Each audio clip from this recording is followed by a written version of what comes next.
champion in Pitbull himself. And I gave the fans what they were supposed to get, a good fight. Lamont, where do you go from here? Back to the drawing board. Thank you so much. Abner Morris will translate here with Isak Pitbull Cruz. I'm gonna let these people get their words out, man. I'm gonna let Pitbull say what he gotta say. Yo hice mi trabajo. Los jueces vieron lo que el referee lo favoreció y yo solo vine a hacer una gran pelea y a brindarme a la gente de San Antonio que es lo que se mereció. I did my job. I did my work. The referee was on his side, and obviously you saw that the judges too. I thought I won this fight, and the crowd here in San Antonio saw that I won this. Roach stood his ground. He didn't run. He didn't box. Were you impressed by what he was able to do tonight at all? No, sabíamos que en algún momento lo iba a hacer. Nos demostré que Pitbull Cruz tiene cualidades para boxear y se lo hizo chupar a un boxeador con esas cualidades. Yeah, no, I knew that he was going to stand his ground and fight toe to toe, but guess what? I also boxed too, something that people didn't realize that I could do. I boxed. Are you interested in a rematch? Yeah. Absolutamente, pero con cambio de referee que no se vea la localidad. Yeah, absolutely, with the different referee though, without the referee being on his side. What was your issue with the clinching and the point deduction in round 8? Que él se acercaba mucho y el referee manifestó que él estaba pegando abajo, pero era del que él se acercaba mucho y el golpe estallaba abajo. It was him getting in close. It was him getting in close, and when you get in close, well, you got to grab, but that wasn't my fault. And you don't have to grab when people get close. You shouldn't have taken that point away because I only hit him on the side. There was only one time that he warned me. What's your final message to the fans? Yo gané, el que me quitó la pelea fue el referee. I won this fight, and the referee took this fight from me. Let's throw it back to ringside. Yeah, Isak pissed about that ref, boy. The main event ends in a draw. We'll head back to the fight desk with Ryan. Yeah, I want y'all to hear something. Shout out to my boy Reed. Shout out to my boy Reed. I want to bring up an audio message that I sent Reed. Me and Reed was talking back and forth. Let me see how far back this was. This was yesterday.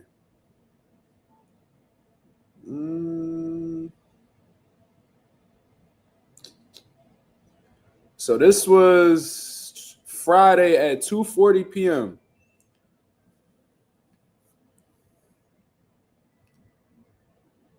I might bet on the draw. Which fight?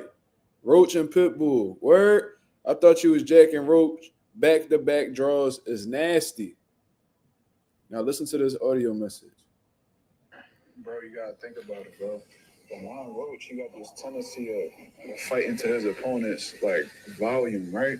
So like when he fought Tank, he refused to like outdo Tank. Like Tank would throw 2 punches, he throw 2 punches.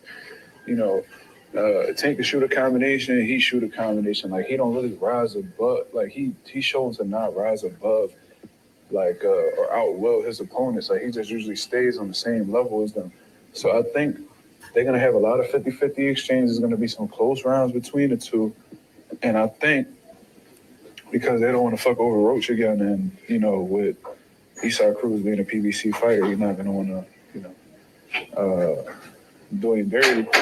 They don't want to do him dirty. So from a business aspect, they really want Isak Cruz to keep that belt for real, so they could cash out with a Matias fight. So I think they're going to go for a draw, bro. I'm telling you. Like I really see that happening.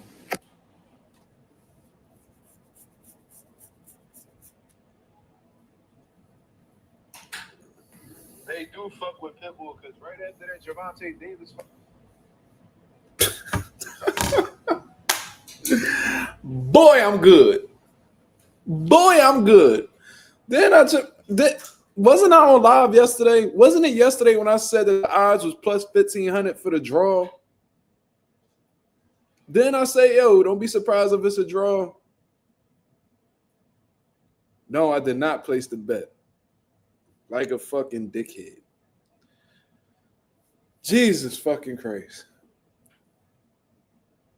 Jesus Christ. Said Greg predicted it too. Hey, man.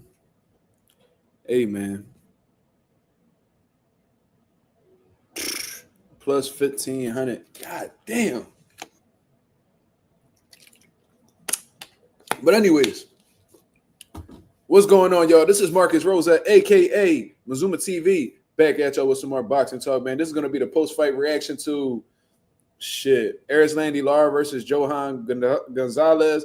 We're going to talk about Oshaki Foster versus Stephen Fulton. We definitely going to speak on that. Then, of course, we're going to speak about the Lamont Roach versus Pitbull Cruz fight and what my thoughts were. About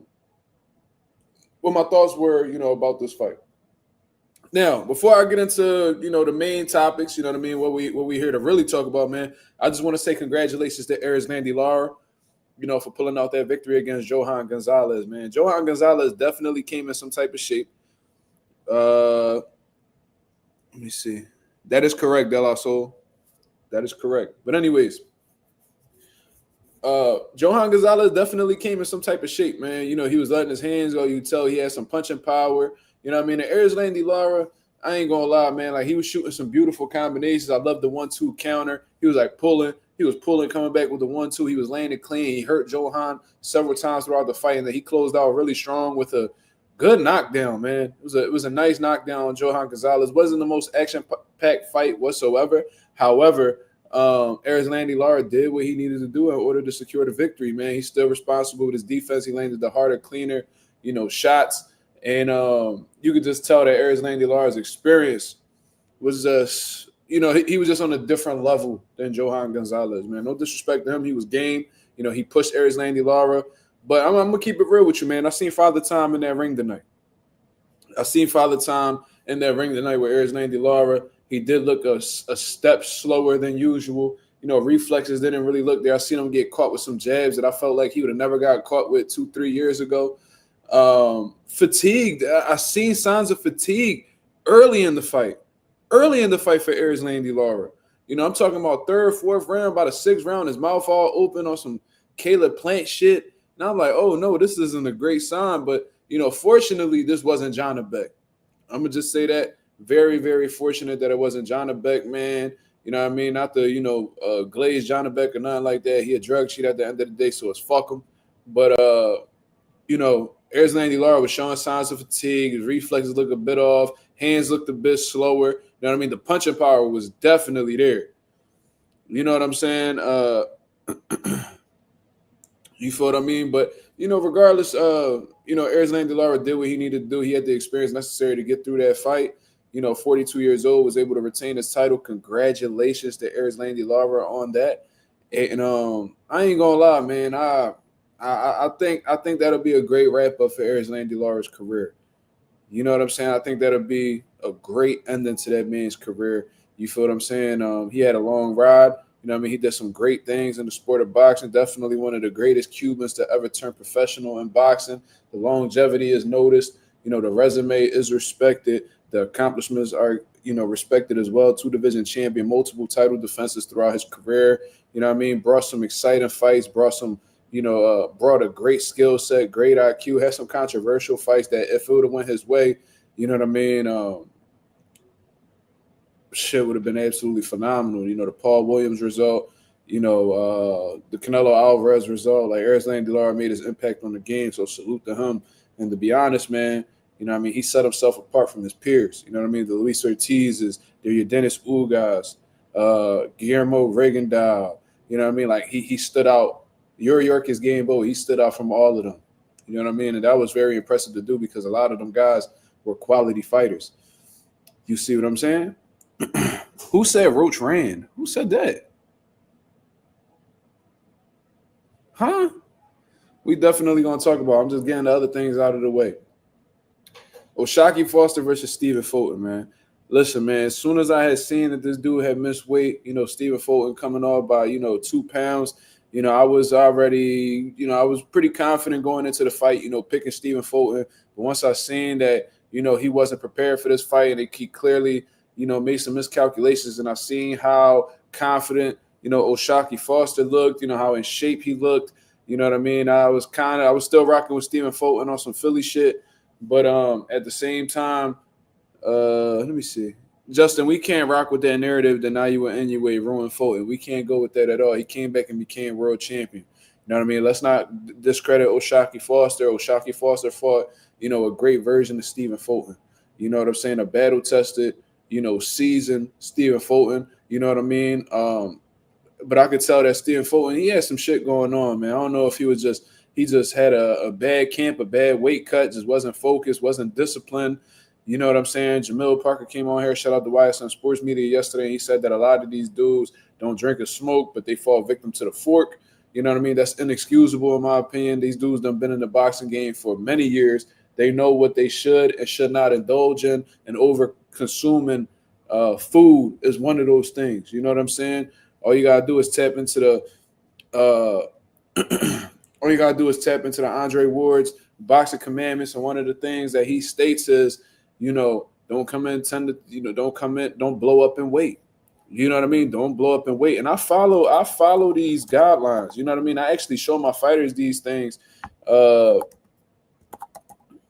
me bring that up. Let me bring that up, man. Let's bring this up right here. Where is it at? It's one of my favorite things. One of my favorite things that Andre Ward, put out here. Yep, there it is right here. So I'm going to go ahead and share the screen. This is going to be a learning lesson. You know what I mean? This is going to be a learning lesson for Stephen Fulton, man. You know what I mean? I look at him as a class act. He took the loss on the chin. It is what it is. But when you look at Andre Ward's rules, man, let's look at what, Stephen Fulton did that, ultimately cost him in this fight. You know what I mean? Look at number 2, gaining 20 to 30 pounds in between fights. You know what I mean? Let me see.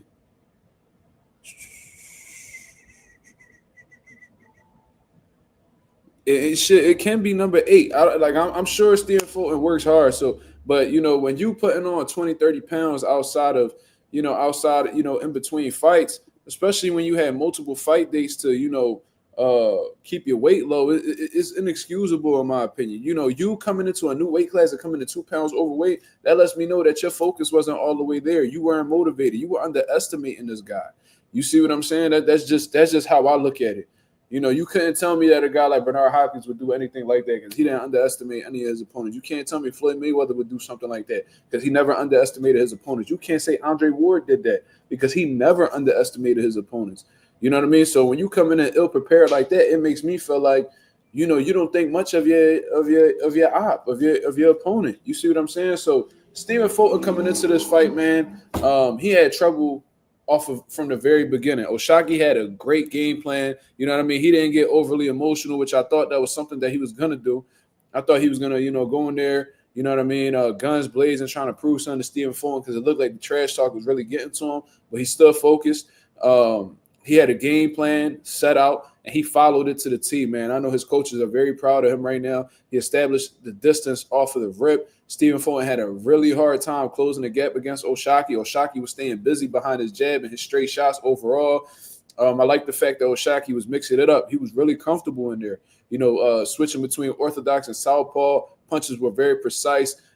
Fulton, you could tell that he was trying to follow it, the advice of his corners in terms of letting his hands go, trying to look for the right hook, and things of that nature. But, it's very hard to let your hands go and land that right hook when you can't seem to find a way to close the gap. And you gotta give O'Shaquie credit for that.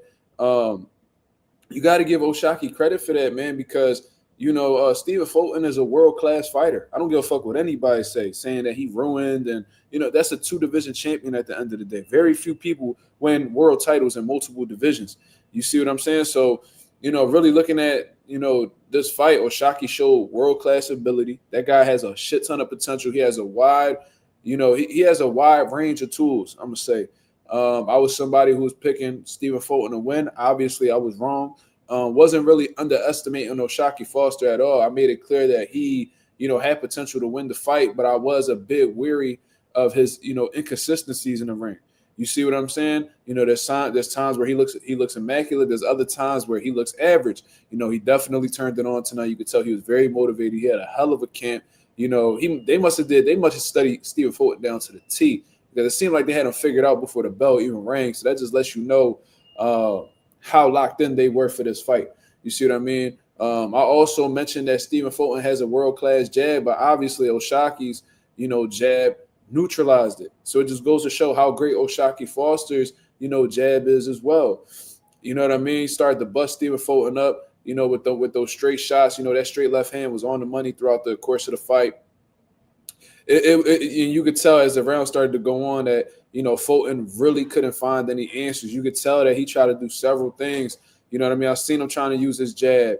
You know, even when he would get on the inside, you know, he wasn't really effective in that, you know, instance either. It seemed like he was smothering his offense. And you could probably say that he was smothering his offense because he didn't want to get caught clean on the inside. You know, I think that he felt Oshaki Foster's power, you know, early in that fight, and he didn't really want to take any chances that could get him clipped, get him hurt. You see what I mean? He's been hurt against Nayu and NUA. He was actually hurt early in his career as well. I seen Brandon Figueroa hurt him. I seen Carlos Castro drop him with a good shot.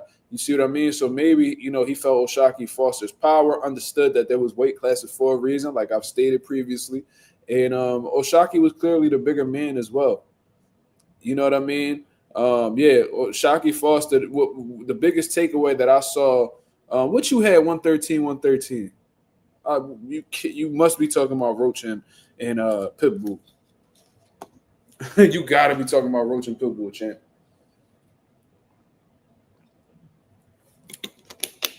You got to be.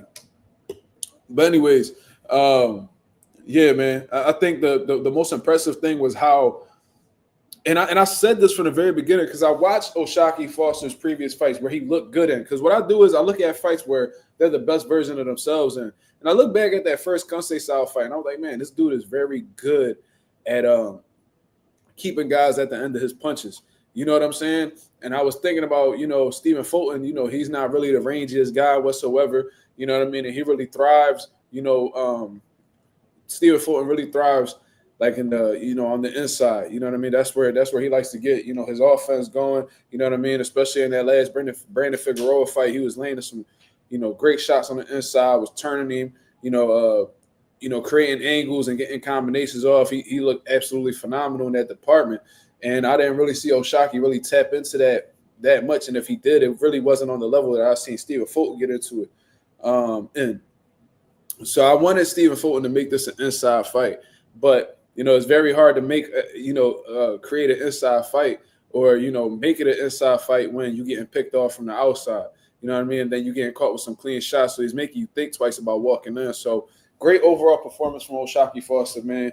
Definitely made a statement. I guess now he's the interim champion at 135 pounds, and he's setting himself in a perfect position to get the fight that he ultimately wants. And that's Shakur Stevenson. You know what I'm saying? Which is a totally different level in my opinion. But, you know, shout out to Oshaki Foster. You proved me wrong, brother, and salute to you. You know, I want Stephen Fulton to keep his head up. Hopefully this is a learning experience for him. And, you know, he goes back to the drawing board and really assesses some things, man, because if you want to close out the second half of your career, which I believe Stephen Fulton is in my opinion, you got to go about things right. You know what I mean? You're getting a bit carried away. You're feeling yourself too much. And, you know, I think weight classes genuinely matter, especially when you are an undersized fighter like Stephen Fulton is. You know, you are an undersized fighter. You are not big. You know, you're not going to be you won't be like the ideal 130-pound fighter. Shit, you're an okay, like average 126-pound fighter. You know what I mean? You got motherfuckers like Rafael Espinoza in this motherfucker who, you know, is absolutely huge for the weight. You know what I'm saying? You more on the average side. You're not a big 126. You're not necessarily the smallest 126. I mean, that'll be like a Nick Ball or something like that. But, you know, I think that Stephen Fulton definitely needs to assess some things, man. He got to change some things up if he wants to continue thriving at a high level, because if he keeps on acting, you know, taking this approach going into fights and, you know, moving in an undisciplined manner, he's going to keep being taught lessons. Because I tell you guys all the time, boxing will humble the greatest of fighters if they leave stones unturned. You know what I mean? Like if you're moving crazy, the box is gonna find a way to humble you, despite how talented you may be and how much you've gotten away with in the past. Boxing will the karma that's present in boxing is very real. If you give it bullshit, it's gonna give you bullshit in return. If you give it your all, it's gonna give you everything that you're looking for. It's just you got to move smart, man. You have to move smart. So, like I said, much respect to Stephen Fulton. I'm not going to shit on him at all. I was very disappointed on how the way he carried this fight, this performance. I just think the whole, lead up to this fight. You know what I'm saying? Saying that, what the fuck was he saying? That he had 2 plates for Thanksgiving. Talk about he had dessert and all types of shit. Like he was making it seem like he was making weight effortlessly just for you to be 2 pounds over. And perform the way that you did is just, very, very disappointing. And a lot of people are going to try to discredit O'Shaquie and say that, he beat a unfocused Stephen Fulton, or, he beat, he beat a 122 pounder, 126 pounder, or he was just a bigger man, whatever the case is. Listen, man, the reality of the situation is O'Shaquie Foster proved to be the bigger guy, right? No doubt about it. He's the bigger individual. However, he also showed to be the more skilled fighter. You know what I mean? The skills paid the bills tonight. It wasn't because, O'Shaquie didn't win because he was bigger. He had more experience at the weight. No, it looked like no matter where this fight would have taken place, if you take a 115-pound fighter and a 115-pound fighter with both of their attributes and you put them in the ring, it looks like O'Shaquie's going to outclass him, 10 times out of 10. What they say in the UK, twice on a Sunday. You know what I mean? It just looked like there was 2 totally different levels in there, man. And, moving forward, just like I did with Nayu and Inoue, I'm going to put respect on O'Shaquie's name, man. I don't know how he does with a Shakur. You know what I'm saying? Like, I don't know how he does with a Shakur. That's a totally different obstacle, in my opinion. Shakur is on a totally different level, in my opinion. But O'Shaquie did a phenomenal job against Cool Boy. So, congratulations to him. You got a fan in me, brother, and hopefully we can bring you on the channel to chop it up one day. Anyways, let's transition to the fight that we just experienced right here against Lamont Roach and Erislandy Cruz, man. And I was rooting for Lamont Roach. I thought that Lamont Roach, landing the harder, cleaner shots was definitely going to play his part in the fight, and you could make a case that it did. You know what I mean? I thought Lamont Roach actually had pulled this fight off. I thought those later rounds really played a part. And while Lamont Roach won the fight, from the very beginning rounds, I seen Lamont Roach, using his legs a little bit, especially in the first round, because Erislandy Cruz came out to assert himself from the very beginning, coming out guns blazing. I think Lamont was staying nice and composed. That first round, there was a couple close rounds. You know what I'm saying? Like Erislandy Cruz was throwing big shots. Obviously, he was being the aggressor, but he was also missing a lot of shots. And Lamont Roach really wasn't landing. He was hitting him with shots here and there, but it wasn't anything too significant where it was extremely eye-catching. So those beginning rounds, a couple of those beginning rounds were close in my opinion.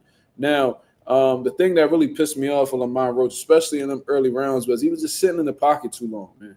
Just sitting in the pocket too long. When you Lamont Roach, I thought that he was going to carry it where it was like he was going to use his legs, within the first 4 to 5 rounds. And then as Erislandy Cruz starts to slow down a little bit and things start to, the adrenaline starts to come down a little bit. And now they're thinking a little bit more in there. That's when, Lamont Roach settles down his feet. You know what I mean? He starts catching and shooting. You know what I'm saying? But there was a lot of instances in the early rounds where, Lamont Roach is sitting in the pocket. Erislandy Cruz is throwing bombs, 3, 4, 5 punch combinations, and Roach isn't firing anything in return. So even though he may have not hit you clean, you didn't respond offensively, so it makes Erislandy Cruz look good. Another thing, in the early rounds, Roach could have established a great jab that would have offset, Erislandy Cruz's momentum offensively, undoubtedly, in my opinion. I think that a great jab would have really offset, Erislandy Cruz's rhythm. That would have frustrated him. And then that's when you would have been able, to find those counter punches that you was looking for. I was hearing the corner say catch and shoot, catch and shoot. Okay, set up you know what's gonna set up your ability to catch and shoot? A great fucking jab. Because you know what Erislandy Cruz is gonna do? He's gonna see that he's not, you know, unable to get past that jab. So he's gonna get desperate and load up on shots. You know what I mean? He's gonna try to loop those hooks over the top or whatever the case is. You know what I mean? That's where you could take that half step back. You could catch the shot and you could fire some shit in between and make Erislandy Cruz look bad, especially if you land, you know, a clean shot. You know what I mean? A big shot. I think that the jab would have set up the counter punching, but you know, Lamont Roach really wasn't doing that consistently throughout the fight. You know what I'm saying? Erislandy Cruz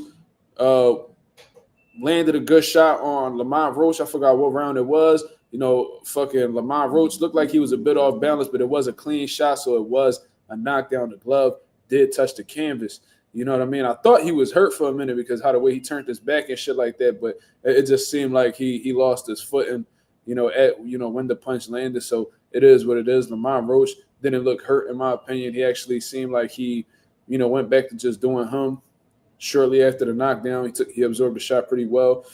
But I just think that he was giving Erislandy Cruz too many moments. You know what I mean? And like I said with what I just said with Reed, man, because like I said, you know, on Friday, you know, early Friday, I was actually at work when I sent Reed that message.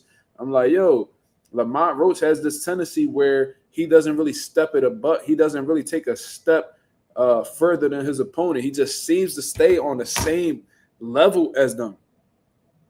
You feel what I'm saying? Like, it's like whenever somebody raise their level, Roach gonna raise their level, but he's not gonna go above their level. You see what I mean? I noticed that tendency with a lot of fights that he's had. Well, not a lot of fights, but some of the big fights that he's had is like he just matches them. He doesn't do anything to take it past their level. He just stays on the same track as them. And when you had that type of mentality, Badou Jack had that same situation where he'll fight to the level of his opponent, like almost trying to, you know, stay on the same level as them. And that's why Badou Jack has gotten a series of draws throughout his career. You see what I mean? And I was telling my boy, I'm like, yo, I'm really liking that draw, bro. Like, I'm really liking, that fight for the draw. You see what I'm saying? Because my boy, like I said, my boy Reed was sending me the odds.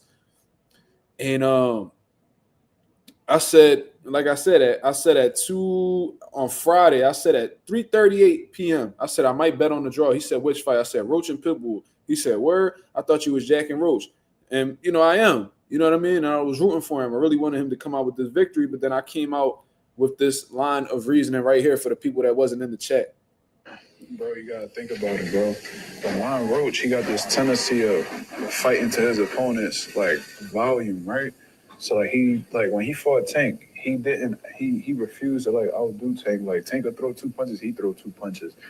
You know, Tank could shoot a combination, he shoot a combination. Like, he don't really rise above. Like, he shows to not rise above, like, or outwill his opponents. Like, he just usually stays on the same level as them. So I think they're going to have a lot of 50-50 exchanges. There's going to be some close rounds between the two. And I think because they don't want to fuck over Roach again, and, with Erislandy Cruz being a PBC fighter, he's not going to want to, do him dirty. They don't want to do him dirty. So from a business aspect, they really want Erislandy Cruz to keep that belt for real, so they could cash out with a Matias fight. So I think they're going to go for a draw, bro. I'm telling you. Like I really see that happening. That's exactly what happened, man. Like I said, I thought Lamont Roach pulled it out, especially with the later rounds, because we were seeing Erislandy Cruz do things that we never seen him do before. We seen this man boxing. We seen this motherfucking Erislandy Cruz on the back foot. I was like, oh yeah, that's what let me know that Lamont Roach was being extremely effective, with his game plan with catching and shooting. You know what I mean? And those punches may have had an effect on Erislandy Cruz, because for you to get on your back foot and start to box, it's absolutely crazy to me if you Pitbull. Man, you're 5'3" with like a 5'2" reach, or you're like 5'4" with a 5'3" reach.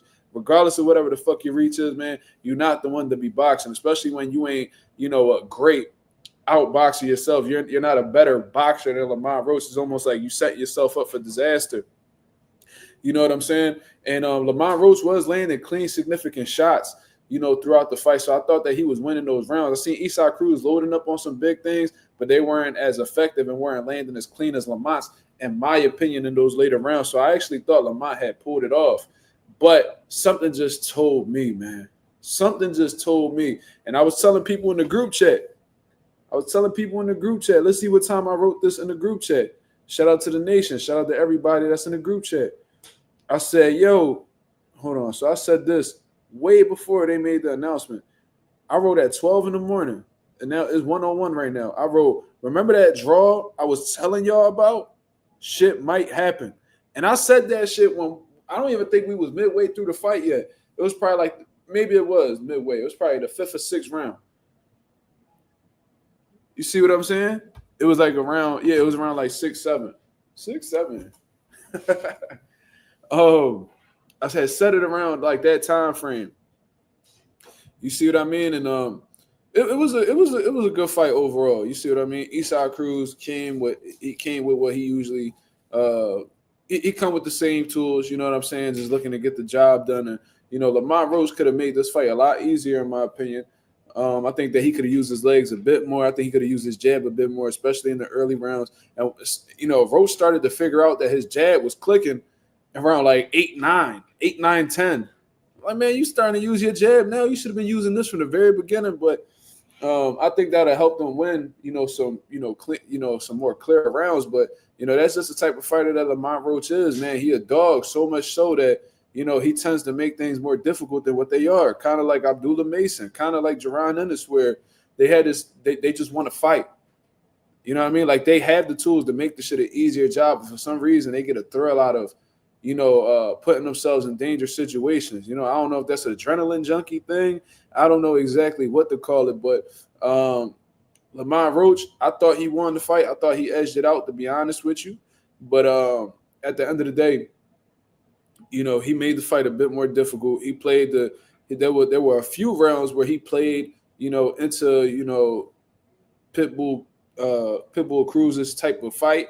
And as a result, the judges may have seen rounds going Isak's way because, he was in position to land some shots or pile up some points. Even if they weren't landing clean, if he was out working Roach, they got every right to give the round to a Erislandy Cruz. You feel what I'm saying? So it is what it is.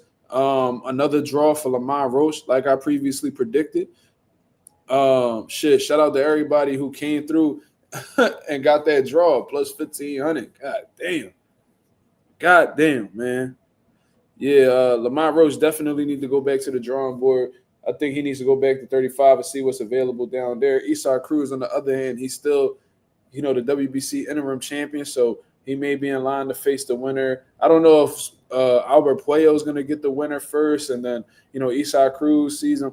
I don't know. I think actually the interim champion may face the winner of Dalton and Subrel, and whoever wins that has to see Albert Puello. I don't know exactly how it's going to go, but yeah, man, it was a solid card overall. A lot of people were upset with Erislandy Lara's fight, but I don't think Erislandy Lara. Yeah, y'all should have known who Erislandy Lara was.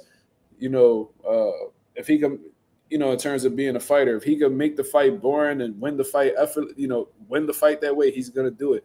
He doesn't really care to entertain y'all. He's in it to win. You see what I mean? Cruz and his team were happy to get a draw. Yeah, that's what it was looking like. Let me go ahead and put this link out for Slime, man.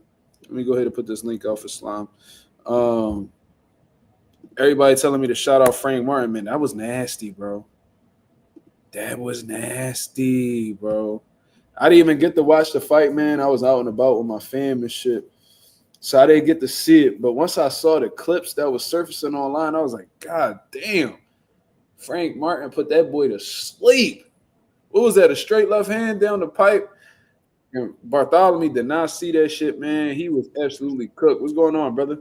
Yo, what's the word? Shout out Frank Martin. Yo, that shit was nasty, bro. He put that boy to sleep. Bad joke, bro. That was a straight left hand, right? Yep. Yeah, bro, he like shut his lights out. I ain't never seen nobody do Bartholomew like that. That was crazy. Bro, he shut his lights out. Pro Up Dan said Frank looked trash. What? What you talking about? In the lead up to the knockout, he looked trash? Can somebody confirm that for me in the chat? No, that's cap. Can somebody confirm that for me in the chat? I want to see what the people saying. Slime said you lying, Dan. He looked great the whole fight. Let's see what they talking about. Did he look? He said that's BS. Frank was sharp. Oh, all right. Ralph said, nah, Frank was pretty sharp. Light jab, straight left hand. I was surprised. Look, Junior said that's cap. So everybody's saying you capping, Dan. So what type of time you on? Jay said you lying. You know, just for that, give him 10 seconds for capping. Yeah, 10 seconds for lack of facts. Yeah, you gotta chill out, bro. You wilding. And shit, fighting a 39-year-old now. We ain't trying to hear that. He got contender. He got knockout contender. Yeah, you gotta sit down, pro up, Dan. When I gave him a wrench? He got a wrench? Yeah. Who the fuck is that? I gave him a wrench? How long ago was that? I haven't seen Pro Up Dan on here in a hot ass minute. But yeah, you deserve to sit down for that. You wildin'. We not even about to be doing that. You see what I'm saying? Like what? Like motherfuckers be having a moment. Niggas be looking to go out of their way. He said he begged for one and you gave him a wrench. Oh shit. Okay. He begged for one and you gave him one? That's crazy. I did not know that. But yeah, let me go ahead and do this real quick. I did. Billy. Yeah, like yo, bro. If Scooter can't make weight in them lower weight classes, just retire, bro, because you got washed by a 130 pounder at a 135 fight. Make that make sense. Hey man. There's weight classes for a reason. He got totally outclassed. De La Soul says, with Crawford having issues with WBC, can he still be undisputed at 160? I don't know. That's something that Crawford and WBC got to work out behind the scenes, if that's even what Terrence Crawford wants to do. Me personally, I think Crawford is really looking into doing that rematch with Canelo Alvarez the last time I heard. You see what I mean? Yeah, I think at this point in time, Crawford feel like he up. He don't really need the WBC. He pushing that narrative that everybody else is pushing, that, you know, especially people who are doing business with Turkey Al-Sheikh, where it's like only the Ring Magazine belt matters. That's all that matters because you ain't got to pay for it and shit like that. I don't really subscribe to that notion. You know what I mean? To be honest with you, a lot of people wasn't even pushing that narrative until Turkey Al-Sheikh bought the Ring Magazine. So, because from what I heard, you needed all four belts to be undisputed, not Ring Magazine champion, not the Ring Magazine belt.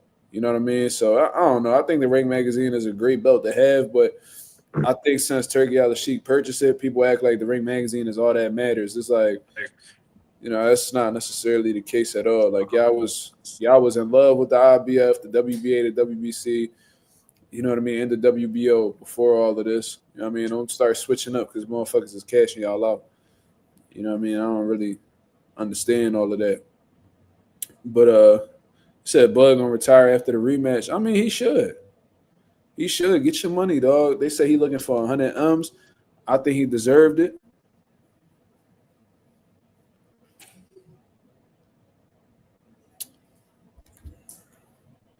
Hold on. Yo, another thing I'm gonna say before I get off is, are you getting off? Yeah, I'm about to hop on Fortnite. What's some call it? I think Roach was up by like 4 rounds. So I don't know why they even robbed. They pretty much, I think they robbed him. My opinion. Robbed who? They robbed Roach. Yeah, they definitely did him dirty, but you know what I mean? At the same time, it's like Roach talking about, I don't know what I need to do. Bro, you gotta win them.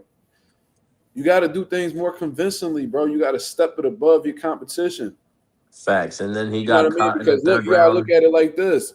You consecutively fought on PBC cards back to back when you're not a PBC fighter against PBC fighters. So they already looking for a reason to not give the fight to you.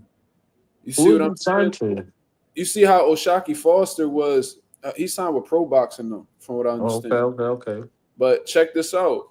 You see how the way like Oshaki was in a similar situation. He a top ranked fighter from what I understand, right? Went up against a PBC fighter on the PBC card, but he dominated. There was no room at all for anybody to say that that fight was remotely close. Shout out to Oshaki for that. That's the type of performance that you have to have. You have to establish yourself from the get-go. You have to neutralize your opponent's strengths off of the get-go, off the rip. And I feel like Lamont Roach was playing to his favor, you know, throughout certain rounds in that fight. He started to pick it up when, you know, when 8, 9, 10 came around. He started to like find his, you know, find what was working for him. But that's entirely too late. That's entirely too late. You got knocked down. There were several moments throughout the fight where, you know what I mean, you shelling up and Isaac Cruz throwing 5, 6 punch combinations and you don't throw a single punch in response to that. You just letting them pop. And to me, that's called running them numbers up. Yep. Running up the digits. So even though he may not have landed anything clean on you, even though he may not have landed any devastating shots, like he still was outworking you. So the judges, they're going to take that into consideration when that bell ring and they got to fill in that scorecard. Right. You see what I mean? So I think that Lamont Roach should have established his jab from the very beginning. I think that he would have had a more consistent jab, you know, and you even use a little bit of movement. He could have frustrated Isaac Cruz. Isaac Cruz would have lunged in with some desperate little hooks or whatever the case is, and that's when you could find them counter shots that you was looking for, because it was apparent that his game plan from the very beginning was to catch and shoot. That's all you heard his corner say: catch and shoot, catch and shoot, catch and shoot. Okay, good. The way I look at it from a coach's perspective is, okay, what's gonna help you be successful with the catch and shoot? It is gonna be the jab. If you keep this jab in his face, Isaac Cruz, you know, he doesn't really do well with, you know, motherfuckers who use that lead hand effectively. He can't deal with fundamentally sound fighters, period. They're always gonna give him trouble. That's the reality of the situation, especially if you got a little bit of footwork. You know what I mean? You already got half of the fight done, in my opinion. He's that one-dimensional. That if you have them skill sets, you bring them to the table, there's nothing that Isaac Cruz could do about it. Lamont Roach would have used that jab. You know what I mean? Whether he flicked the jab, you know what I mean, he stabbed to the body, you know what I mean, he feint the jab, shoot the jab over the feint. Like, if you variate your jab, that's gonna give Isaac Cruz a really tough time, you know, to get past. You know what I mean? If it's unpredictable, he's not gonna know how to respond to them Jones.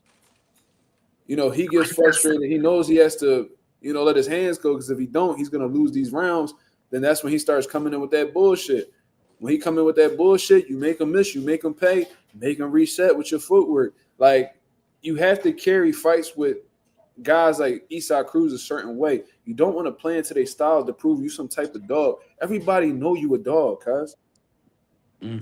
Everybody know you a dog. You don't have to go out of your way to prove that. You see what I mean?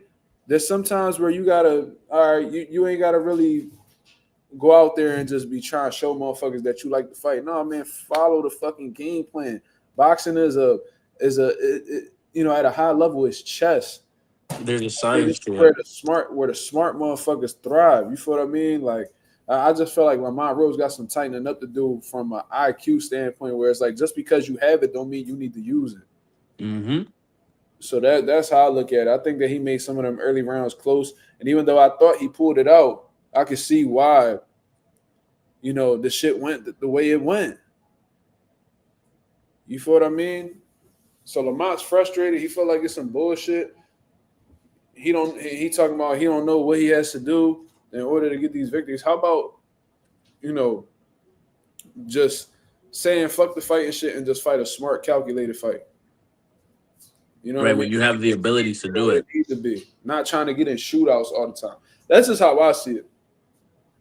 You feel what I mean? If the motherfuckers want to call you boring because of that, fuck it. It is what it is. Guess what, though? You ain't going to get a draw. Right. So that's how I see the shit. You're going to get the W and the check. So fuck what they saying. You could be boring all you want. Exactly. That's how I see the shit. But all right, Ryan Garcia, I'm about to get up out of here. All right, bro. This nigga boxing sparring said, when he would box, he was landing at will on east side. Oh, that was Ralph that said that. That's a fact. That's a fact. It was easy because Eastside Cruz so one-dimensional. He don't have any solutions for that.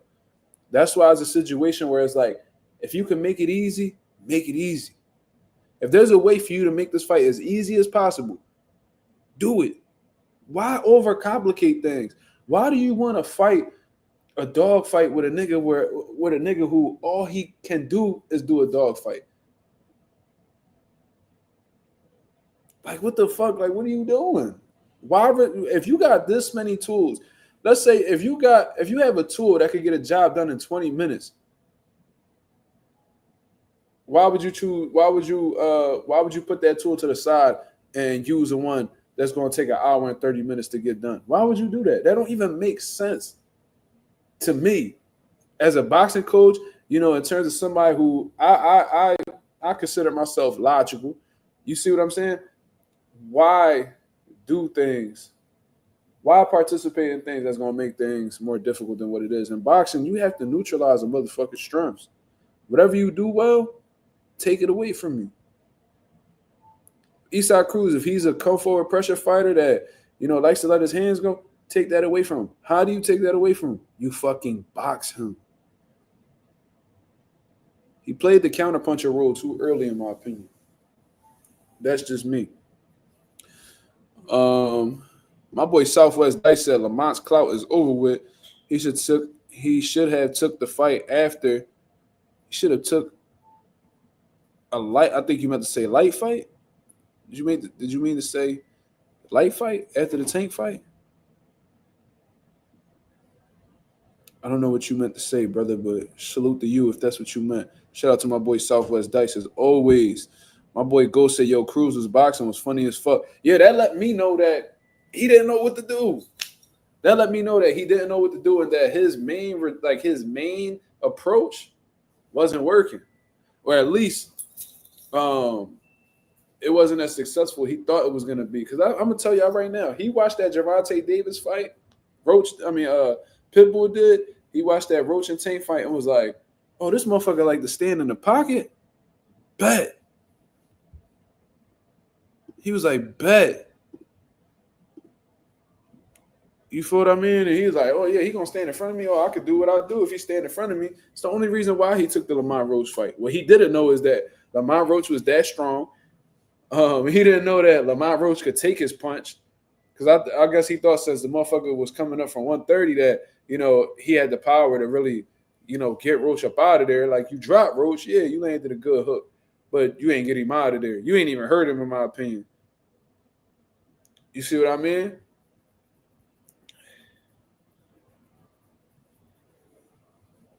So, yeah, man, he found out some shit about Roach. He might have underestimated Roach in a way. I ain't gonna lie. But, Roach felt like he won. Isak said he felt like he won. He was talking about how the ref was on his side. How the fuck was the ref on his side when he took a point off of you? Because I don't know if it was because he was excessively holding, but Eastside Cruz was excessively holding. And it lets me know that his inside game not as good as I thought it was. Like, Eastside Cruz really has holes in his inside game. It's like, bro, you are 5'3" with like a 5'3", 5'2" reach. You see what I'm saying? You are 5'3" with the 5'2", 5'3" reach. How the fuck is your inside game not at a fucking advanced level? Why is it that when Lamont Roach was on the inside with you, your first instinct was to clinch? Why? Why would you do that? Do you know that with your type of style, with your type of frame, with your type of height, working on the inside might have benefited you? It let me know that Eastside Cruz needs a little bit. He the type motherfucker that he need a little bit of space to work. And that's a problem.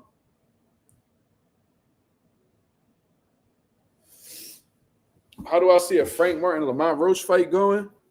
That's a good fucking fight, y'all serious? That's a good fucking fight. Roach is Roach, he, like I said, he a dog, so he'll definitely I believe he will take that fight. You know what I mean? But Frank Martin, he's a tough puzzle for just about anybody. He's not gonna have that, punching power like Gervonta Davis did. So that'll be a great John. Frank Martin is an intelligent fighter. You know what I mean? He understands. He understands Ingles real well. He punches in combinations. He's fast. He's athletic. He has punching power. That'd be a great fight, bro. I don't know. I like Frank Martin. I like Frank Martin's chances in that fight. To be honest, it's just like Lamont. Just he take a little bit too long to. Get to the shit, bro. No, like he got to work on just getting straight to it and just doing what he needs to do, not what he wants to do. Do what you need to do and not what you want to do. You feel what I'm saying? That was what was a bit frustrating for me.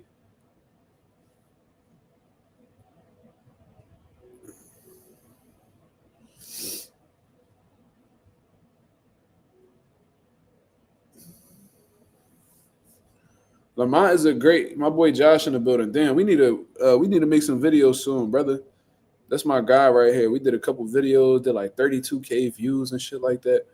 My boy Josh said Lamont is a great inside fighter, but okay mid-range to long-range boxer. Reason why he lost to Jamel Herring, but did great against Tank. Yeah, because one thing about Tank is that he really don't like to fight on the inside. I'm not gonna say he don't got an inside game, but he definitely don't like to fight on the inside. And on top of that, Lamont Roach is a great counter puncher. You know what I mean? He throws sharp shots in between guys' offense. And I did say that his counter punching was going to be very effective against Erislandy Cruz, and it was. The problem was that he got a bit too greedy, which I also mentioned, which was why I was like, yo, this shit might be a draw. Because Lamont, he stay in the pocket just a little bit too long, man. If he incorporated his feet just a little bit more, like imagine if Erislandy threw some bullshit, Lamont Roach catch a shoot and then he get off the line immediately after, you know what I mean? He goes out to his right or he goes out to his left, whatever the case is, he just turns him. Man, that fight would have been a lot cleaner in my opinion. You see what I mean?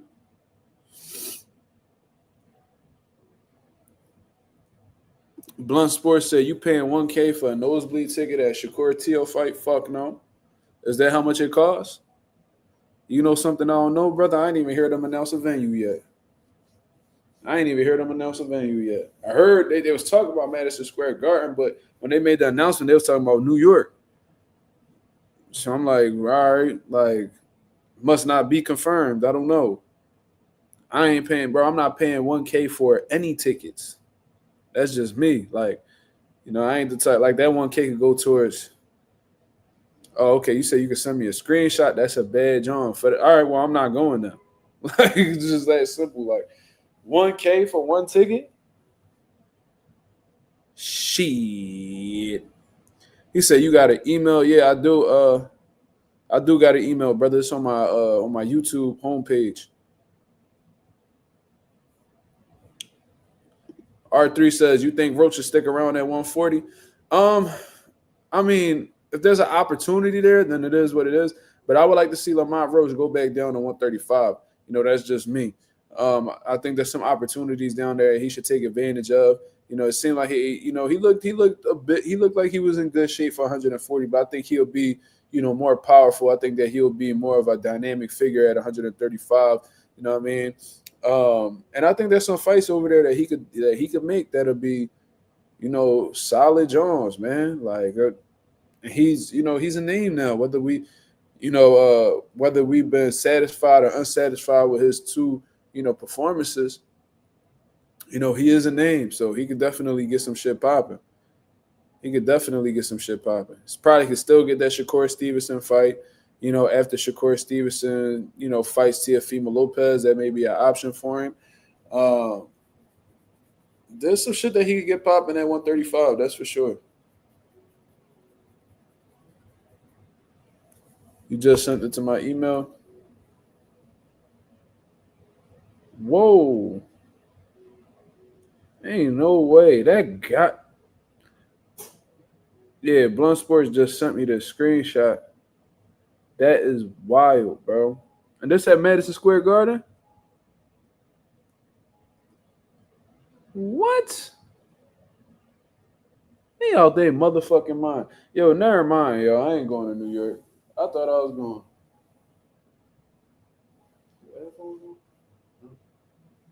You got headphones on? They charging $1K for nosebleed seats for a fight out in New York. Nosebleed seats. $1K. Look at this shit. All the way at the top of the fucking arena. $998, bro. I don't know. But look, ringside, 14, 15 racks. Y'all niggas tripping. Y'all niggas tripping. Nigga, I'm not going to New York. I'm cool. I watch that shit right here in Philly. You know what I mean? For the free ski. Y'all niggas got me chopped. New York. God damn. Shit. You tripping. I ain't no money spending ass nigga, bro. I got money that's going into different things right now that's a lot more important than that fight. I'm cool. I'm cool, bro. I promise I'm cool.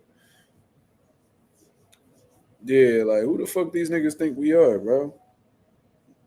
Tripping. R3 said, yo, what you think about Lamont Roach versus William Cepeda? Great fucking fight. You got a counter puncher versus a volume puncher. You know what I'm saying? So when you really look at that fight, I can see how both guys win. You know what I mean? I can see William Cepeda, just out punching Lamont Roach, you know what I mean, just outworking him. But I can see Lamont Roach, shooting some sharp shit in between Cepeda's shots and stealing rounds as a result of that. So that'll be a great fight. I would love to see that. Cepeda might outwork him though. I ain't gonna lie.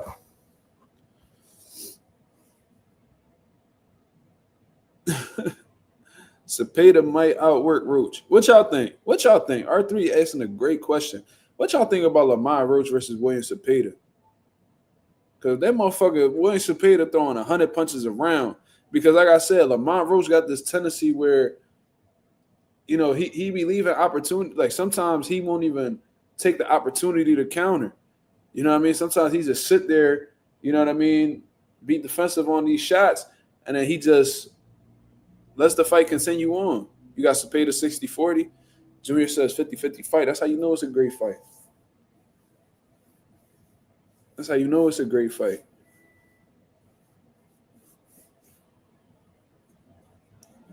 But Eastside Cruz, Anonymous says,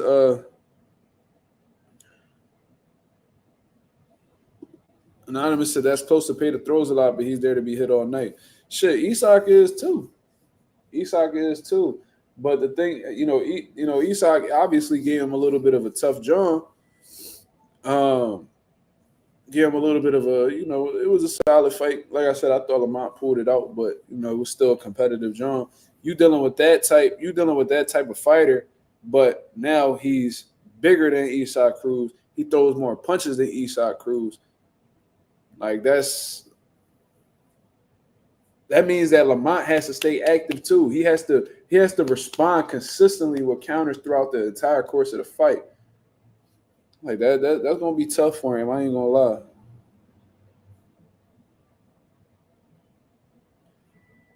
Roach late TKO? Really? Shout out to my boy Blunt Sports with the $2 super chat. He says hashtag get Mazuma a ticket fund. Everybody chipping. Come on. I need Mauricio Suleiman to take some of them sanctioning fees and put that towards Get Mazuma TV a ticket fund. You see what I mean? That's what we need to do. You feel what I mean? I also wanted to bring this up, man. I'm on this Facebook group. Let me see. Did I screenshot this? I need to know. Oh, yes, I did. Shout out to somebody by the name of A. Tyrese on social media. Now, I didn't confirm this yet. Yeah, we need them WBC cricket fees. We need a Mazuma TV fund from the WBC. If y'all motherfuckers set up a Mazuma TV fund, a Marcus Orlando Rosa fund, where you're helping me get to these big fights, I won't criticize the WBC no more. It's like, no, y'all niggas gonna get criticized regardless. But anyways, I want y'all to see this, man. Somebody, like I said, somebody by the name of A. Tyrese. He says, sounds like criminals to me.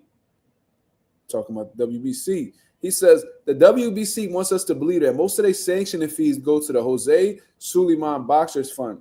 Even saying $225K of Crawford's $300K fee were going into that fund. But the fund, administered by the Nevada Community Foundation, has only distributed $2.4 million since 2012. I'm going to read that again. But the fund, administered by the Nevada Community Foundation, has only distributed $2.4 million since 2012. We are currently in 2025, y'all. So it's been 13 years. Let's do the math. 13 years since 2012, right? I graduated middle school in 2012. I was 14 years old in 2012. I am 27, about to be 28. It's been 13 going on 14 years. And they've only generated $2.4 million. So $2.4 million divided by 13, right? Because that's how long it's been. When you do the math, that comes out to $184,615.38. So in 13 years, they've averaged $184,000. That's how much on a year money was contributed. Like, that's how much money was contributed in a year since 2012, I think.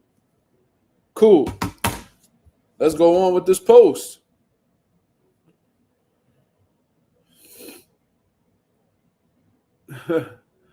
So the fund, administered by the Nevada Community Foundation, has only distributed $2.4 million since 2012, while a single fundraising gale for the fund raised $1.2 million in 2019. So hold up. That foundation has been up since 2012. Since 2012, they've only generated $2.4 million for that foundation. When one charity event by itself raised half of it.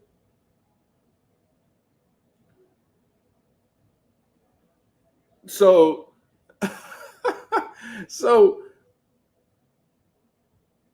I don't even know. Let me continue reading. One must conclude that allocating $225K from a single $300K sanctioning fee would be unusually large. You don't fucking say.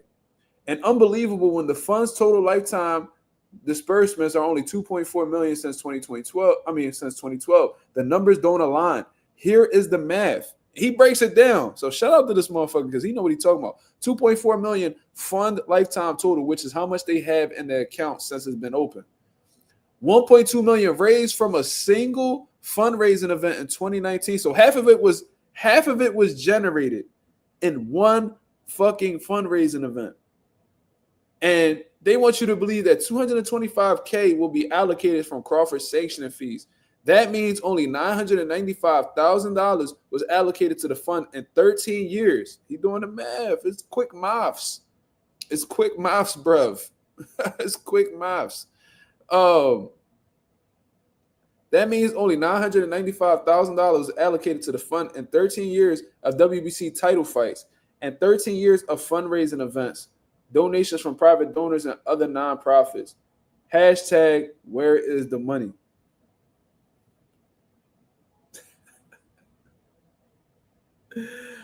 Oh my God. So, yeah, man. So shit. This is insane. Something don't sound right. And I'm about to see if I could, verify this information. I'm about to see if I could verify this information.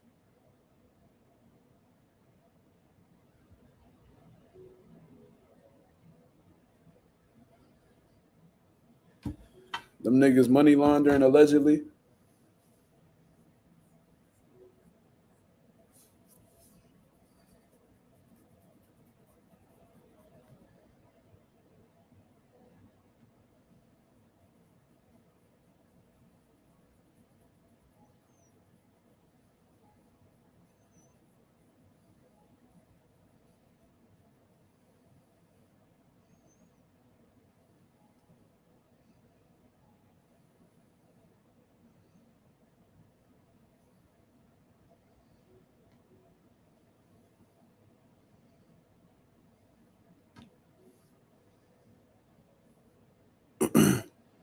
Miguel Loreano says Pitbull got cheated, bro. Do you really believe that?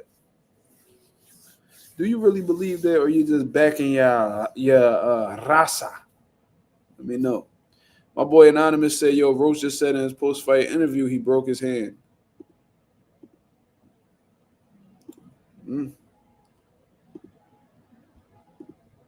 That's interesting. Let me go ahead and pull that up.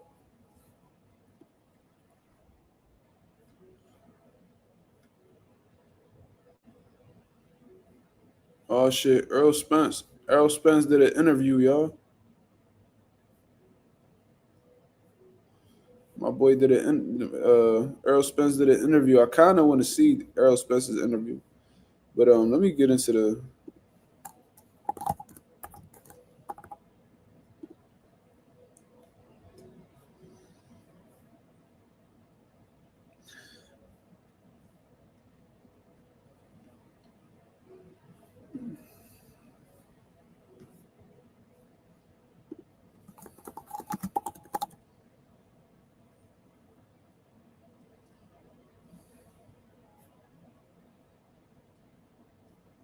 See, motherfuckers, Regis thought Roach won. Rolly thought Roach won. But Errol Spence believes Pitbull won.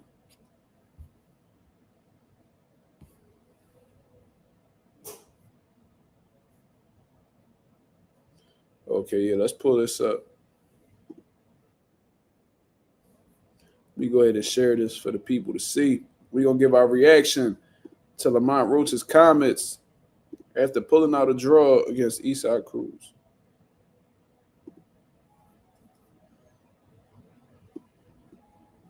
A little bit about the style that, you took into the early rounds in the fight. I think many people were shocked that, you were willing to exchange with him in close quarters, that you didn't box, maybe use movement, your jab, and set the fight up a little bit more. What was the thought process? What led you to take that style into the early rounds? As I figured out in there, because obviously everybody sees Pitbull just one way. When I got in there, I was like, he probably got some, he'd give me some leeway. So when he did, I took it. And I felt more comfortable right there, honestly. I think obviously boxing him was good. I was mixing it up. But when you get those opportunities to back up a pressure fighter, it's something in him that's like, damn, he ain't going away, or he not moving backwards. Why is he not moving backwards? Why is it not working? And you can tell by the way he started skating around the ring, trying to change his game plan up. It's just like, and then started waiting and moving. And it's like, I disrupted him. I started winning rounds. And that was after I broke my hand. Just one follow-up to that. I mean, just in the corner, what was the conversation like? Because obviously a fighter sees it one way, a coach can see it another. It's not just the coach, it's your dad. Senior, did you agree with the style in the first round? Was that conversation, keep doing that? Or was there any talk about maybe switching it up? We prepared either way. We had some great sparring partners. Can you get down that mode? We prepared either way. We brought in some great sparring pressure fighters that worked all camp, and I knew we could fight that fight the whole fight if we wanted to. It's a matter of what we wanted to do. I knew that we would back Pitbull up. I knew that we could bang with him on the inside. I knew it would be much easier. We could have made it a lot easier on our end and make it a boom fight. But, he showed grit. He showed his competitiveness even with one hand.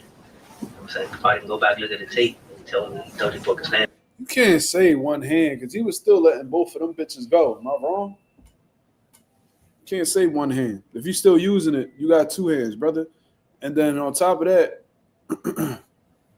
just to answer what Lamont Roach said, like, all right, well, he was giving me moments where, you know what I mean, he'll let me come forward. So I was taking advantage of the opportunity. I see that.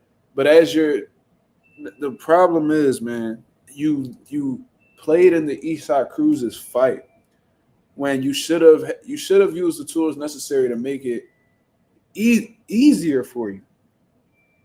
That's all I'm saying. Like, you could have made this a lot easier. You could have won the rounds a bit more convincingly if you boxed. If you just use some simple movement, it ain't got to be nothing crazy where you fucking speed.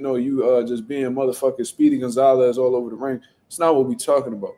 Just simple movement. You know what I mean? Some side to side movement, mixing in your jab. You know what I mean? When Erislandy Cruz comes in with a wide punch or whatever, you can shoot a short one. You can make him miss, make him pay, slip counter, whatever the case is, just like you did in the Tank fight. But you should have kept him at bay off of the rip.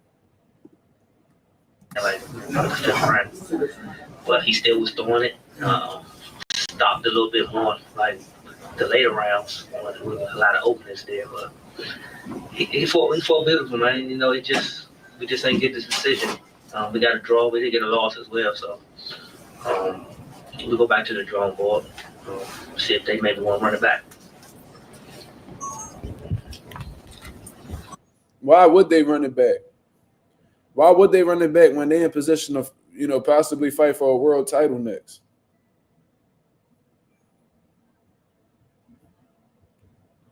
That was your opportunity to win. You know what I'm saying? I wouldn't say it's necessarily over for Roach, Miguel. And, you saying Roach got dropped, okay. Still is competitive and continued to win rounds after the knockdown. Then on top of that, Erislandy Cruz was holding or hitting low enough to where the ref was like, yo, I'm taking a point off of him. So, all right, he got a knockdown, but Erislandy got a point taken away from him. So, you know what I mean? The knockdown didn't really play a factor in the fight. So how good was that knockdown really if it didn't put you in position to win? Stephen Fulton, KLR Sports. Congratulations, Lamont. I feel like saying that was just an incredible performance. You said you broke your hand. Was it like a certain punch or something? You hit him like on top of the head, something like what was it that you feel? And talk to me about the sensation of like, oh shit, I think I broke my hand. I honestly don't remember. Like what exactly did it. But I know when I came back to that corner, I told him, I said, man, I think I broke my hand. And I knew like when I came out the next round, he jabbed me and I like blocked it and it hurt and I was like, it's fucked. So, I still continued to try to throw it. Like you said, it was opening, but my hand was really, really, really, really hurting. I'm not trying to make that as an excuse. I used everything else I had, and I succeeded. I did well. I got out of the way of his punches for the most part. And when I wanted to exchange, I was winning the exchanges. Other than that, I was catching the punches and slipping his punches. I just don't, I don't really, I don't want to make this an excuse. I think I did well enough to win with one hand. And yo, Miguel, do you know how to score a fight, brother? Do you know how to score a fight? Do I have to bring out the scoring criteria for how you win a round in boxing? But it sounds like you don't know what you're talking about, brother. So I'm asking you respectfully, do you know how to score a round? Okay, so you say you do. Tell me the scoring criteria for when these judges are scoring. What's their scoring criteria? I want to hear it, or I want to read it.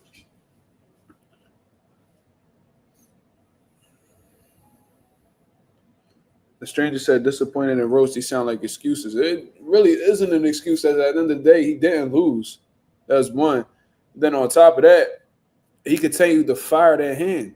So even if he did try to use it as an excuse, it wouldn't be a valid one because you continue throwing punches.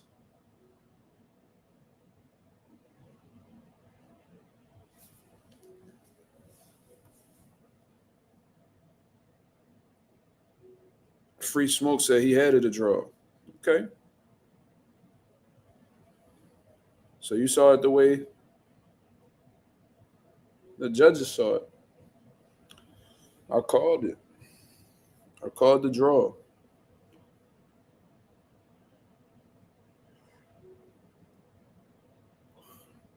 All Roach really had to do was just not play in the Roach's fight. I mean, Pitbull's fight. That's all he had to do. That's all Lamont had to do was not fight Pitbull's fight. Like, you can still be you. Still be that counter puncher that you is, but mix some boxing in there. He was mixing it up, but he should have did it from the very beginning. That's what I'm saying. I thought he won, but he could have won it a lot clearer, in my opinion. Appreciate that, brother. Thank you.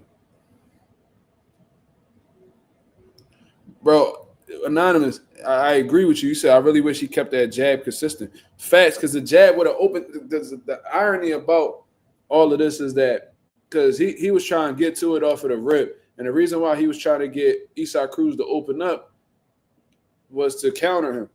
All right, cool. If you would have used your jab, you probably would have avoided some of those shots you got hit with. You know what I mean?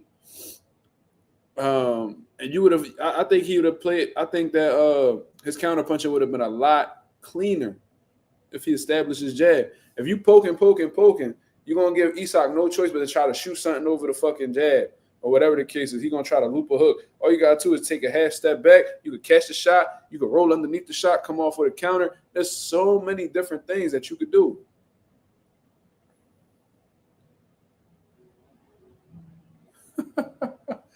This nigga Miguel tripping. You said, Mazuma, you called a draw. You said throw $20 cash on it. Thanks, big bro. I owe you 30 cash. I did say that the other day, right? Didn't I say that on one of my last lives? I swear I said it. I'm going to go back and check.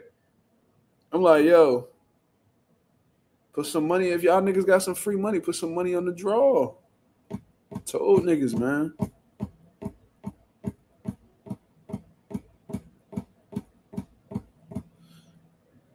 He's a late starter, in my opinion. That's a terrible habit to have.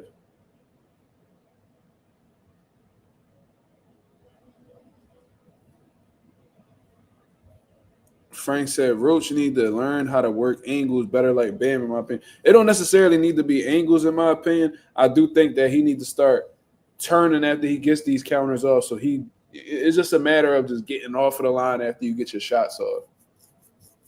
You feel what I'm saying? But I'm going to tell y'all niggas something. And I'm glad Go said this because I was going to say this. I was saying this out loud when I was at my mom's crib. Cruz better stay away from Subriel, bro. And I know Subriel in hot water right now. Motherfuckers are drug cheap. Fuck them. It is what it is, right? You fight Subriel like that,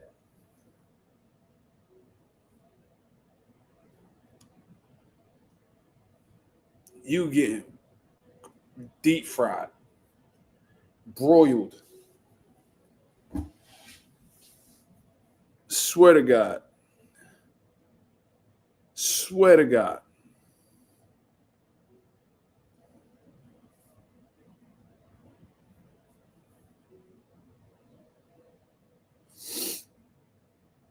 Yeah, it takes Lamont way too long for him to start cooking up. And it's like, why did it take you 8 rounds to understand that your jab would be effective in this fight?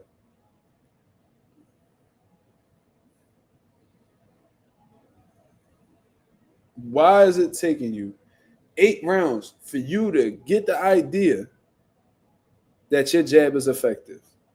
That's all I want to know. Yeah, I'm talking about Roach. Yes. But I said Matias, if Esau Cruz having that type of trouble with a counterpuncher where he's second guessing whether he want to come forward or not, pray to God you don't fight Subriel. Because if Subriel gets you on that back foot, brother, you getting stopped. If you get on that back foot against Subriel, you're getting stopped. You talking about on steroids or off the roofs, Mark? Like I said, it is what it is. That motherfucker on that shit, he got caught with Osterine in his system. A little bit of a side eye on him right now. But shit. Y'all seen Ryan Garcia? Y'all seen Ryan Garcia pumping on weights? That boy Barrios in trouble, boy. That motherfucker was setting up commentating with the motherfucking bird feathers on his earrings and shit. Motherfucker had some bird feather earrings on. You feel what I mean? He was feeling himself. He said he happy for this Ryan Garcia fight. I see that motherfucker Ryan Garcia looking shredded. Nigga was pumping iron, shredded. Like he was in the pen. I'm like, oh, here this nigga go. I said, there he go. Motherfucker ain't been in VADA testing since he lost to Rolly. Motherfucker looking big all over again. He already getting into like little, he already having like little episodes on social media and shit. It's happening. It's happening. Did I hear Barrios announce that he was working with Joe Goose? Yeah, I seen that. I see that, and I seen that they actually had a history. I don't really know what to make of that, man. I just be feeling like Joe Goose is a quality trainer. Let's not get it wrong. You know, he's been around the game for a hot ass minute, been a part of some historical fights. But I'm just not a fan of like, you know, fighters hopping from trainer to trainer. Like that's super corny to me. You feel what I'm saying? Like I just, it's hard for me to really trust a fighter's character when they refuse to take accountability. You feel me? Like, you know, these fighters be, you know, once they get to a certain level, a majority of them feel like, you know, when they have a bad outcome or they don't perform how they believe they were supposed to, you know, they point fingers at everybody except themselves. And I'm not saying that's what happened with Barrios. Maybe he had a valid reason for leaving, but yeah, I'm just not too fond of fighters who, you know, go over here, they go over here, they go over there. Like, it's just like Anthony Joshua. Motherfucker was with what, McCracken? Then he started training with Derrick James. Then he went to Ben Davison or whatever the case is. Now he with Usyk team. The motherfucker who beat him. Like, it's like, y'all niggas corny, bro. Super corny. Like, I don't know. I don't understand it. Shout out to the fighters that, you know, stick with the same trainer since day one. You know what I'm saying? Shout out to Terrence Crawford. Shout out to Canelo. Floyd kept it in the family. Shout out to him. And the only reason why he stopped training with Rogers because he had health issues, so that's understandable. Shout out to motherfucking Tito Trinidad. You feel what I'm saying? All the guys that stick through with their trainers from day one, whether they had ups, they had downs, you know, they always found a way.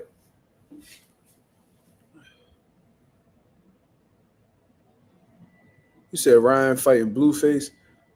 Oh, yeah, I saw that little weird shit.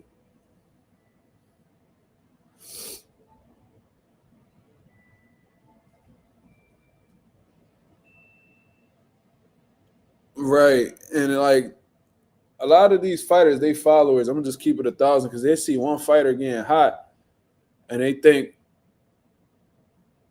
see, this is the thing, right? And I say this all the time. Let's say I have the recipe to make fettuccine Alfredo, right? Shout out to the motherfuckers who fuck with that pasta. Let's say I, who have no, like I'm not a quality cook, right? But I have all the ingredients to make a fire-ass fettuccine Alfredo, right? But then you got a motherfucking a Michelin star chef right beside me with the same ingredients, right? And we both got a certain amount of time to cook it, whatever the case is. We have the same ingredients. We're taking the same steps, but for some reason, no matter the tools that I have or the resources that I have around me, I just can't seem to cook the shit like the fucking Michelin star chef. That's how these fighters be moving. They be thinking because this recipe worked for this fighter over here and he was a world champion and all that, if I go train with him, I'll be a world champion too. No, nigga, that's not how that shit work. That's not how that shit work, bro. Just because that system worked for fighter A, don't mean it's gonna work for fighter B. You need to stop being a dick eater. You need to stop being a dick rider, and you need to find a system that suits you and you only. Stop worrying about how shit work for other people. Find what works for you. And whole time shit be working for them where they be at. But for some reason, they think the grass greener, so they go step out and try to see what's going on over here. Whole time, the grass don't be greener. And you want to go back to the team that you originally had, you know what I mean? Because the whole time, you know what I mean, they looking at you like a snake now because you backstabbed them.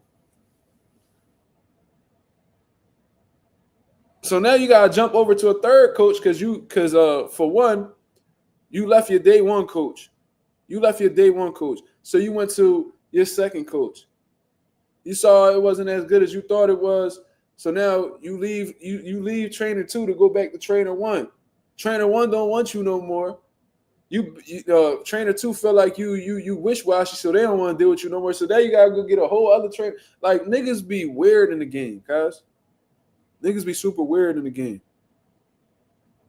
Niggas loyalties be fucked up. You know what I mean? Niggas be moving real. What my New York niggas be saying? Niggas be moving real wacky.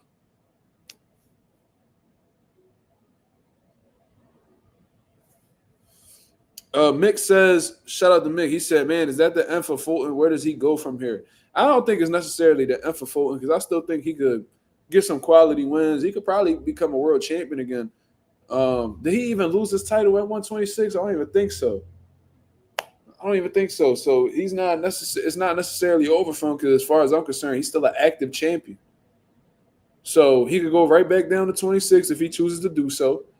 Hopefully, he understood that 130 is not his fucking division, and neither will 135. Because if you having trouble responding at 130 pounds against a quality champion, there, I could damn shit. I could only imagine what the hell happened at 135 if you was to face an Abdullah Mason, a fucking Andy Cruz, Mordetaya winner. I could only imagine how you would do with a Shakur Stevenson or, you know what I mean? I'm not even going to say Gervonta Davis, but let's say if he was actually out here fighting somebody. God forbid you was to face anybody like that. Understand that 130 is not for you. Stop looking for a way out of these smaller divisions. How about being fucking disciplined, following a strict regimen? You see what I mean? And getting your head back in the right place. I know when you getting money, you can be easily satisfied and your motivation may not be the same when you was a young, hungry fighter that, had to find a way to keep the lights on. Like, I understand that. When you first coming up, you hungry, you motivated, you have to find other ways. You got to change up your perspective on things so you can maintain that same level of intensity, motivation, and hunger. Floyd Mayweather did it while he was signing $100 million deals. If he could do it, why can't you? The motherfucker ain't no superhero. He a regular motherfucker just like you. His mentality just different. You need to change your mentality. The stranger said, Mark, what do you think Fulton did wrong?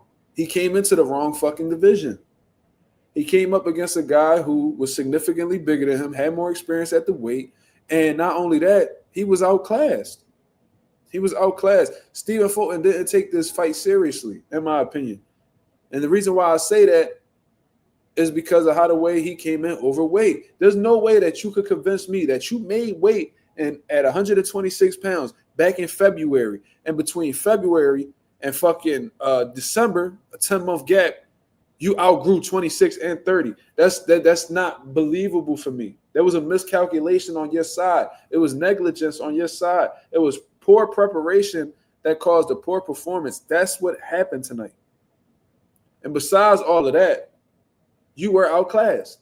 That was a bad style matchup for you. O'Shaquie Foster established his, he controlled the range from the very beginning. You had no solution for it whatsoever. You couldn't close the gap. You couldn't out jab the man. He had a superior jab to you. Whenever you did close the gap, you smothered your punches. Every time you tried to come in, you was getting countered with clean shots. You had no solutions. Yeah, and then, just to add to that, Anonymous said he was switching stances. Yeah, so now he's giving you different. Now he's giving you different looks. He's giving you different looks.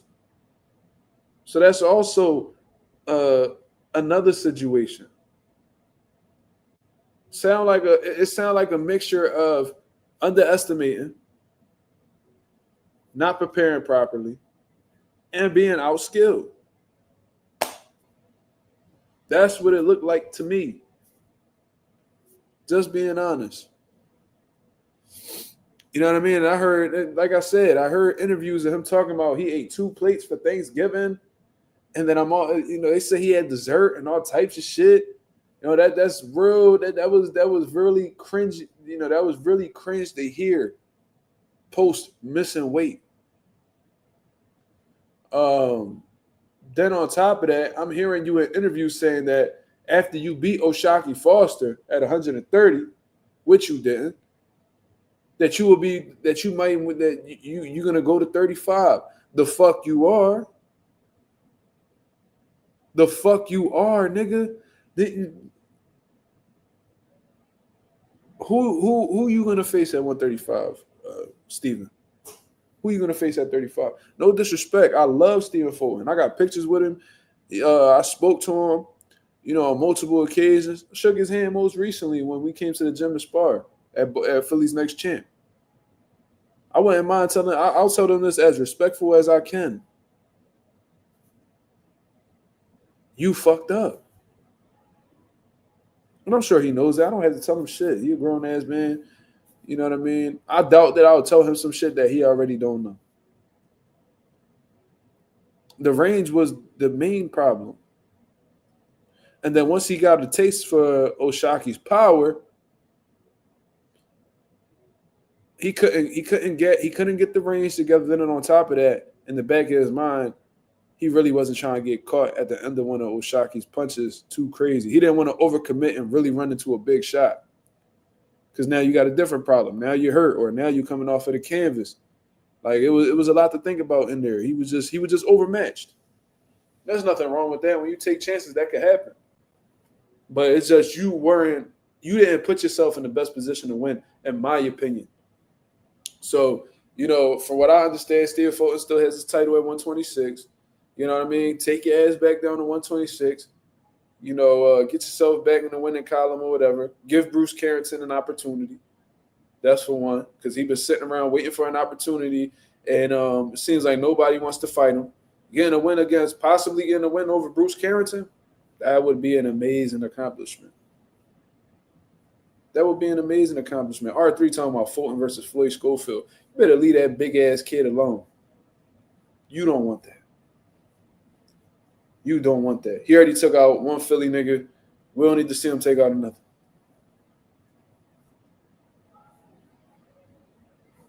But, he rocked with the WBC, right? I mean, he lost the interim. Like, he wasn't able to win the interim title at 35, but does Fulton beat the WBC champion at 135 right now? Hell no.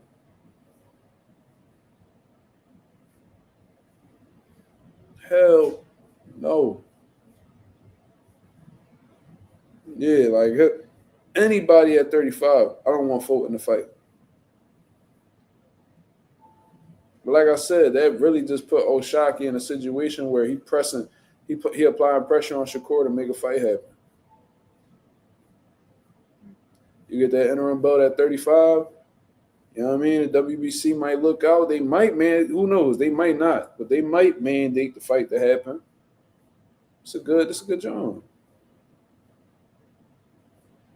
Super good job. But we got any last questions before I get up out of here, man? Let me know. I gotta get up early for some training sessions and all that good stuff. So let me know if y'all got any questions in the building.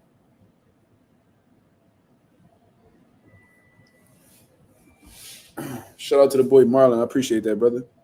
He can unify at 130 versus Dickens now. That's a wild ass name. Yeah.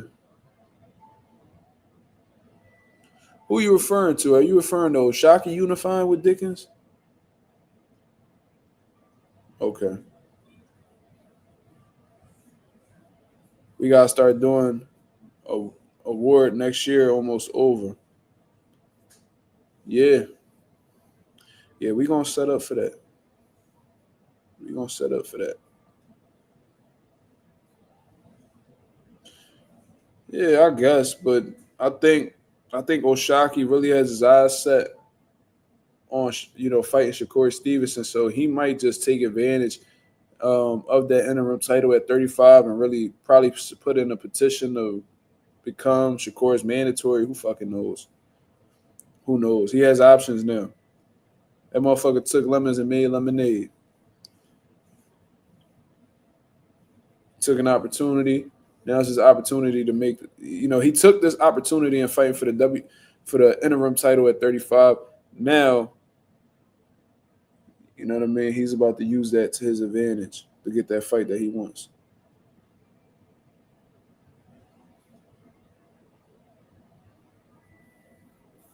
Yeah, I think Foster has the frame. I think Foster has the frame to, put in some work at 35. That's for sure. This nigga said Fulton versus Espinoza. Hell no. Hell no. I mean, it's a unification fight, right?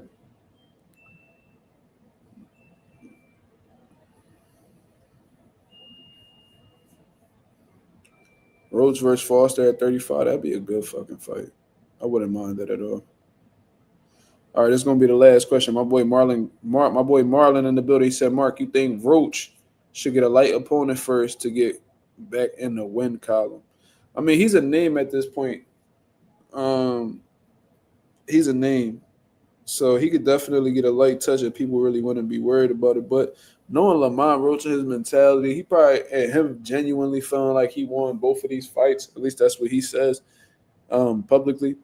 Most likely, he probably going to jump into the smoke again. Probably going to take another big fight if it's available. If not, I'm sure he'll get a light touch in 2026. But I'm going to get up out of here, man. I appreciate everybody that came through and showed love as always. If y'all could go ahead and hit the like button on the way out, that'd be very much appreciated, man. Great viewership, great comments. It was a great night of boxing. I'll be back at y'all tomorrow night to continue cooking up on what's going on in the boxing world, man. Until then, I hope you guys have a blessed, beautiful one. I'm up out of here, man. Peace.